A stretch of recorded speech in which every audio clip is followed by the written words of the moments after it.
Tom Brady is once again working with Hertz as part of their appropriately titled Let's Go campaign. I'm Robin Lundberg, and I'm joined by Tom Brady himself right now. And Tom, I guess you can go kind of wherever you want right now, rent whatever car you want. How you got the dry run last year? How's retirement treating you? I'd say it's been a lot busier than I've wanted it to be. It's been a lot going on this off season, so just trying to get my calendar lined up and trying to figure out exactly where I'm heading here the next 3 months with my kids and some vacation stuff. It's their last day of school today, but it hasn't felt quite like retirement yet. I think it will certainly. I think in around late July, when typically I'd be going in for football and training camp, but this year I'm not doing that. So I don't think I'm going to miss that part too much. Certainly probably when the games come around in September, I'll miss it a little bit more, but I'm very happy with the things I have going on and looking forward to some really cool opportunities in my life moving forward. Is it hard to break routine, or do you keep that routine? Do you still get up and throw the ball or anything like that? I get up and I work out. I obviously still try to stay in good shape, not to play football, but just for my life. I think it's part of my routine now to kind of have some healthy lifestyle habits. But I think for me, I haven't thrown the football as much, or there's not really a reason to do that. I would be intently focused on that if I was going to continue to play. But I think there's other things I need to focus my time and energy on. And that's where my kind of focus has been. I think if I ever want to go out and throw the football around, I don't think that's ever going to be too difficult for me to do. But I've got other priorities, and that's very exciting for me moving forward. And I'm looking forward to the other aspects of life that are ahead, and both in football and in other parts of my kind of professional life as well. I'm a dad as well, so I totally get that aspect of things. But a lot of fans can't seem to come to grips with the idea that it's actually over. Maybe the way it unfolded last year plays into that. But what is your message to those fans, the media, whoever it is that's constantly concocting a way for you to come back, or how it would, where you would land, all that sort of stuff? What's your message to them? Well, I'm taking this year to kind of prioritize the things I have in my life, and I've had 23 years of the most amazing career, and I'm certain I'm not playing again. So I've tried to make that clear, and I hate to continue to profess that because I've already told people that lots of times. But I'm looking forward to my broadcasting job at Fox next year. I'm looking forward to the opportunity ahead with the Raiders, and we're in the process of that, along with the other different things that I'm a part of professionally and in my personal life, just spending as much time with my kids as I can and seeing them grow up and support the different things that they have going on. And that's a very important job. And I take them all pretty seriously. And I want to do the best job I possibly can. Just like I tried to do in football for all those years, it's just going to be a little bit of a redirection to full time with not playing, but more full time with family and other professional opportunities and responsibilities, which are all really exciting. Speaking of fans who miss you, you're going to be returning to New England. I saw that is the hottest ticket, I believe, in the NFL. Are you surprised by the fervor around that? What's it going to mean to you? I'm excited. I've not had the opportunity to go back, obviously, because I've been playing, and I did go back there once as a player. But I love the Patriots organization, obviously the Kraft family, and all the people that I know there that I've had a relationship with there. Just to go back there, even if I wasn't going to, do something officially as part of the organization, but just to go back there as a fan and to go back there as someone who loves the organization and the sport and the area, it would be very fun for me. So I'll have more opportunities to do those types of things in the future. And I think my broadcasting job will take me there a few times. So just to go back there the first time officially, to see the fans and really to thank them and to thank the different players that I was there, and to thank all the members of the organization that played such a big part of our success, and everybody played an amazing role. And I get to go back there and just kind of take it all in. And I think it'll be a really fun thing for me and the people that come back there with me. You did once leave New England for Tampa, obviously, the way Aaron Rodgers has left Green Bay for Gang Green. Do you have any advice for Rodgers on how to make that move a success like it was for you?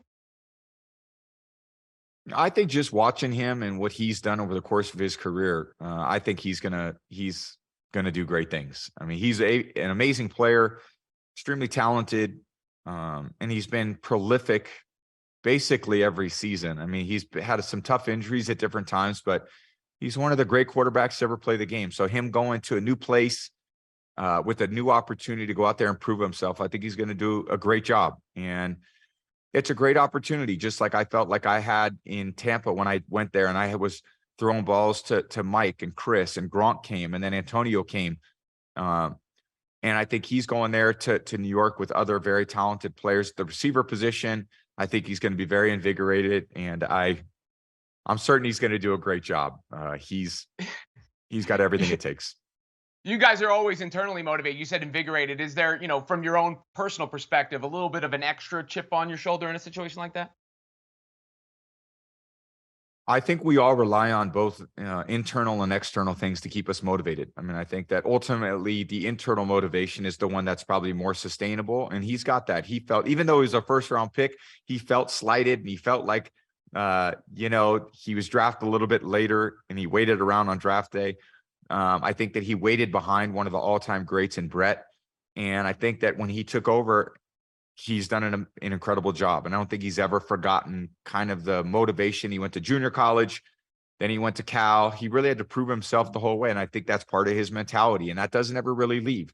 When that becomes who you are and those are your values, and you prioritize those motivations, and you wake up every day and you're concerned with being your best for the organization and for your teammates, you want to go out there and you want to prove them right. And I think he's going to New York. They've made a big commitment to him, and I'm sure he's going to want to go out there and prove them right. And again, it's a tough division they're playing in. They've got the Patriots, they've got the Dolphins, they've got the Bills, who have been great with Josh as their quarterback. So it's tough competition, but it's always tough to bet against Aaron Rodgers too, because of how prolific he is as both a passer. He's been a winner. He's a Super Bowl champion. So it's going to be a great division to watch. Last thing I wanted to ask you before we get to the Hertz campaign, we talked about the LeBron cover behind me just before we started recording, and LeBron, Yeah. after the Lakers were eliminated, at least floated the idea of retirement, and fans have their reactions, people are skeptical, all those things, but you're almost uniquely qualified to comment on this. How did you take those comments, and what's going through someone like LeBron's head right now? I think there's always a lot of emotions at the end of the season too. Certainly after the last game, there's a lot of things to think about. And it's always, I think, good to digest a lot of those emotions over a period of time before any decisions are made.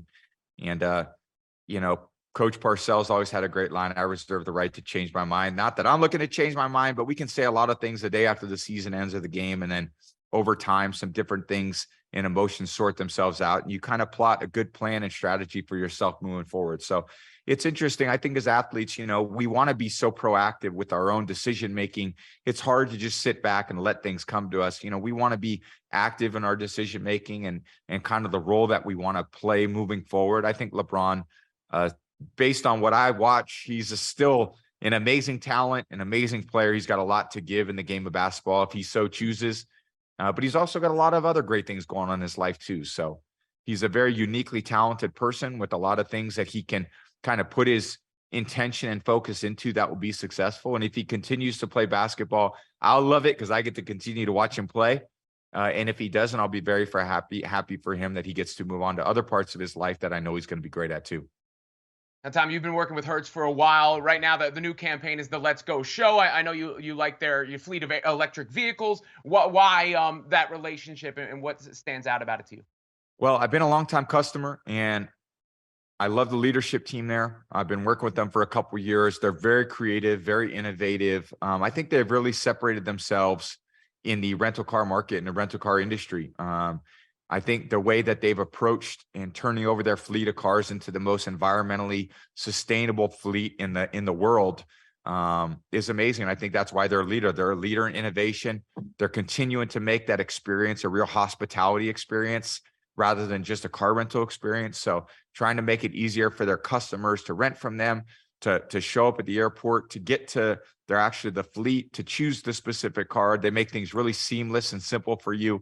And I think that's why they're the leader in the industry. And I love working with them. I love being part of the campaign. I think people are going to love the different things that we've shot over the last few months as we roll them out over the next 6 months or so. And I love working with them, and we're going to continue to do great things together. Tom, really appreciate the time, and good luck in retirement and with your future endeavor. I appreciate it. Thank you. Good luck to you too. I love Sports Illustrated.